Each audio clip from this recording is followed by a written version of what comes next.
অৰুণোদয়ৰ পৰা 1 লাখ চাকৰিলৈকে অসমৰ ইতিহাসত এইখন চৰকাৰে থাকি যাব যোনে 100% কমিটমেণ্ট পুৰা কৰিছে আপুনিতো অৰুণোদয় 3000 টকাকে দিম বুলি কৈছে সেইটো ওলাই যায় প্ৰতিগৰাকী মহিলাক দিম বুলি কৈছে একদম 3 কেমল প্ৰতিগৰাকী মহিলাক 3000 কে বুলি কৈছে মই এতিয়া বেছি চিন্তা কৰি আছো আপুনি 3000 দিম বুলি কৈছে আপুনি 1 জানুৱাৰী মোৰ প্ৰেছ কনফাৰেন্স শুনিব আকৌ নিজে আৰে দিয়া নাই আপুনি মই অখিল গগৈ ডাঙৰীয়া আপুনি দিবনে নাই এটোৱে লাগে প্লিজ একদম নিশ্চিন্ত থাকক 1 জানুৱাৰীত মই জিতু গুলি দিম আপুনি ইলেকশন উঠিব নাই চিন্তা কৰিব আজি মই একো নকওঁ আৰু চাহ শ্ৰমিক একদম আপুনি নিশ্চিত কিমান দিব না এটা চাহ শ্ৰমিকক মজুৰিটো কিমান দিব এইটো হৈ গ'ল চাহ শ্ৰমিকে হেৰিয়ানা চাহ শ্ৰমিকে যিমান বিচাৰিব কিমান দিম তেওঁলোকে কথা পাতি লওক প্লিজ শুনক প্লিজ অখিল গগৈ ডাঙৰীয়া হৈছে প্লিজ আপোনাৰ যেতিয়া কাৰ্ডবিলাক শেষ হৈ যায় তেতিয়া আপুনি নতুন কাৰ্ড এখন খেলে কিন্তু লগে লগে মোৰ মূৰত বুদ্ধি এটাও দি দিয়ে কাৰণ মই প্ৰতিপক্ষই কোৱা বস্তুবিলাকৰ পৰা মই আইডিয়াও লৈ লওঁ আজি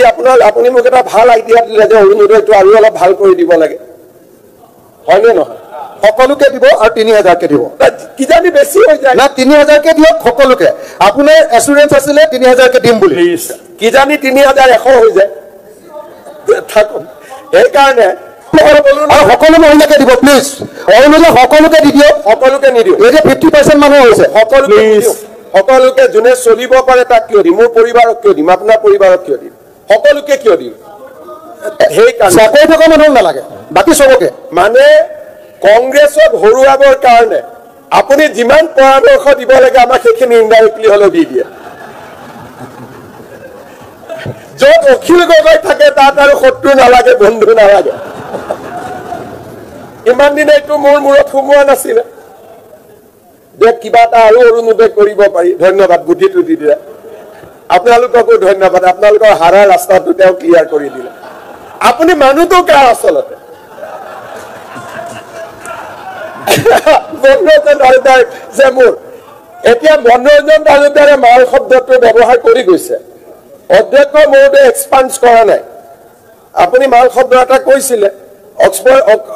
অধ্যক্ষ মহোদয় এক্সপান্ড কৰা নাই কৰা নাই মই কিবা এটা যেতিয়া মাল শব্দটো মনোৰঞ্জন তালুকদাৰ ডাঙৰীয়াই উল্লেখ কৰিলে অধ্যক্ষ মহোদয় এক্সপান্স কৰা নাই তাৰমানে হাউচত এইটো শব্দ ক'ব পাৰি গতিকে অখিল গগৈ মালটো কাৰ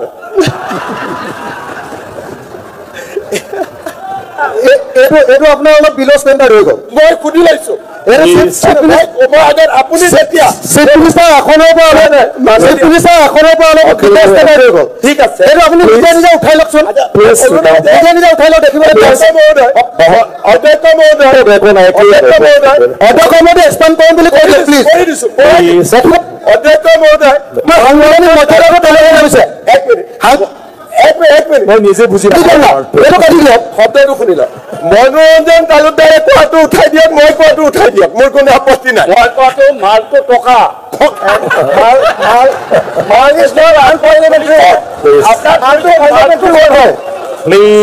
আপোনাৰ পুলিচে মালটো খাব মাননীয় সন্তান জন্ম দিব নোৱাৰাৰ কাৰণে মই সতিনীক মাতি আনিব লাগিব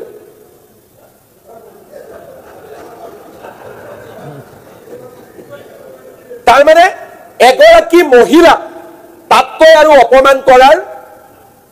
আৰু আন শব্দ থাকিব নোৱাৰে সন্তান জন্ম নোহোৱাৰ কাৰণ সকলো ক্ষেত্ৰতে মহিলাগৰাকী নহয় সন্তান জন্ম নোহোৱাৰ কাৰণ পুৰুষগৰাকী নিজেও হ'ব পাৰে আৰু এনে ধৰণৰ শব্দৰ কাৰণে সুপ্ৰিম কোৰ্টে বাৰে বাৰে কৈ আছে time has come to adopt uniform civil code Aminul Islam ডাঙৰীয়াই ঠিক কথা কৈছে যে ইউচিচিৰ ফালে আগবাঢ়ি গৈ আছে নেকি মই প্ৰতিশ্ৰুতি দিছো যদি অসমৰ মুখ্যমন্ত্ৰী হৈ মই উভতি আহিব পাৰো ইউচিচি সদনত মই আনিম মোক যিমান পাৰে ৰখাই লওক যোনে যেনেকে পাৰে ৰখাই লওক আৰু মোক যদি ৰখাব নোৱাৰে সদনৰ প্ৰথম অধিৱেশনতে অসমত ইউচিচি আহিব গতিকে অখিল গগৈ ডাঙৰীয়াৰ দায়িত্ব বাঢ়িলে মোক ৰখুৱাৰ দায়িত্ব আপোনাৰ বাঢ়িলে আপোনালোকে আৰু কষ্ট কৰক আৰু যাওক আৰু চেষ্টা কৰক যাতে আপোনালোকে আমাক ৰখাব পাৰে আৰু আমাক যদি ৰখাব নোৱাৰে মই আপোনাক কমিটমেণ্ট দিলোঁ আজি অসমত মই UCC আনি হেৰিম কিন্তু পৰিৱেশটো যেনেকুৱা দেখা গৈছে আপুনি ৰ'ব যেন লাগিছে বাৰু ৰ'লে ৰৈ গৈছে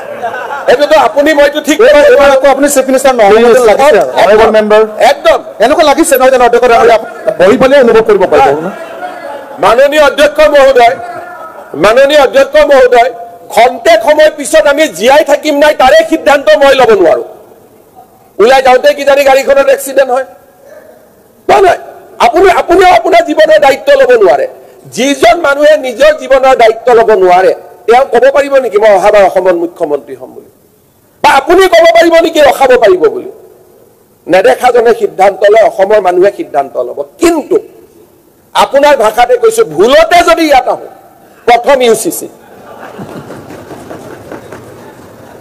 ভুলতে যদি আহোঁ প্ৰথম UCC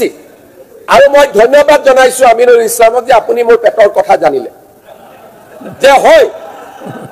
এদেও দুদেও কৰি লোটা নিয়াছো একদম কাৰেক্ট কথা কৈছে শিডিউল বাদ দি কেনেকৈ UCC হ'ব কেনেকৈ 6 শিডিউল বাদ দি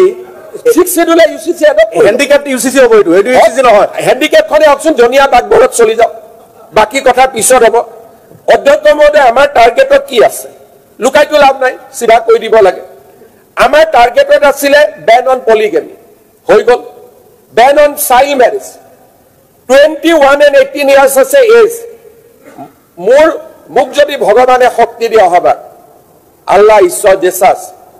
অহাবাৰ মহিলাৰ বিয়াৰ ন্যূনতম বয়স হ'ব 21 18ৰ পৰা আমি 21লৈকে লৈ যাম অধ্যক্ষ মহোদয় mandatory registration of all marriages next no instant divorce তালাক বুলিলে তালাক হ'ব নোৱাৰি no instant divorce কি কৰি মই এজেন্ডা কৈ আছো equal rights in divorce proceeding cruelty desertion adultery impotence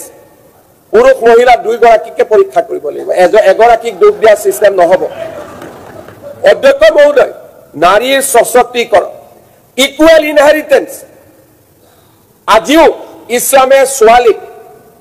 আজিৰ পৰ্যায়ত আমাৰ হজৰত মহম্মদৰ নহয় আপোনাক এটা অনুৰোধ কৰিব খুজিছিলোঁ যে অসমৰ মাতৃৰ যিটো পট্টা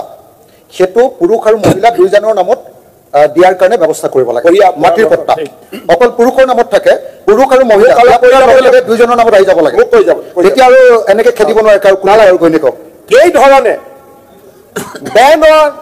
বেন অন নিকা হালালা মুতা এই যে টেম্পৰাৰী বিয়া হয় মই কলো নহয় অসমত নাই মই নিজেই কলো আপোনালোকক মই ধন্যবাদ জনালো যে অসমৰ মাটিয়ে অসমৰ ইছলামিক সমাজক খুব পৰিৱৰ্তন কৰিছে বিশেষকৈ বংগীয় পূৰ্ব